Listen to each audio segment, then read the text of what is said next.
معاویه ابن ابی سفیان رضی الله عنهما او می فرما قام فینا رسول الله صلی الله علیه و سلم، پیغمبر صلی الله علیه و سلم در بین ما استاد شد. فقال گفت الا ان من قبلكم من اهل الكتاب، خبردار و مردمایی که پیش از شما بود از اهل کتاب افترقوا علی 72 فرقه، و جدا شدن به 72 فرقه. اهل کتاب قبل از شما با هم فرقه شدن، گروه شدن به 72 فرقه. على 72 ملتا، در روایت ملت آمده، در بعضی روایت ها فرقه آمده. و ان امتی ستفترق على 73 مله، و این امتی ما به 73 فرقه با هم جدا میشه. 72 فی النار، 72 فرقه در آتش است، و واحد فی الجنه، یک فرقه در جنت است.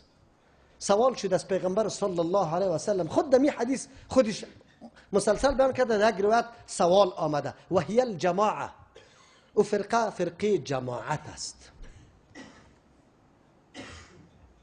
فرقه جماعت کدام است؟ هر کس میگه ما جماعت هستیم. امروز در دیار افغانستان انگشت بر ما دوستای ما امیر میگیره، شما چند نفری محدود پیدا شدی که پا را میزنی، سواد اعظم ماستیم؟ بلکه نه، در دنیا در پیروان این مذاهب کسی رسیده نمیتونه. از او خاطر افضل ترین مذهب امی است، بعد امی را بپذیریم که ما نجات پیدا بکنیم.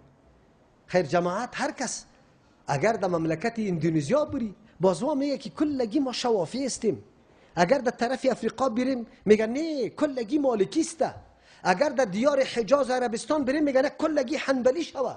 کدام طرف بریم؟ کدام فرقه است؟ هر کس جماعت خود گفته رویست.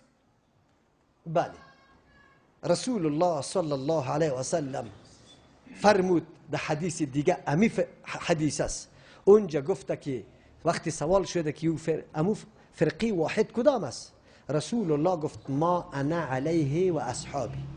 پیغمبر نام نگرفت که فلانی فرقه، پیغمبر یک صفت، یک چوکات گذاشته، قانون گذاشته. امو فرقه است که انا علیه، دمور را روان است که ما سری او را روان استم، بمو منهج استوار است که ما استوار استم، و اصحابی بمو منهج استوار می باشند که صحابه سری و منهج استوار باشند.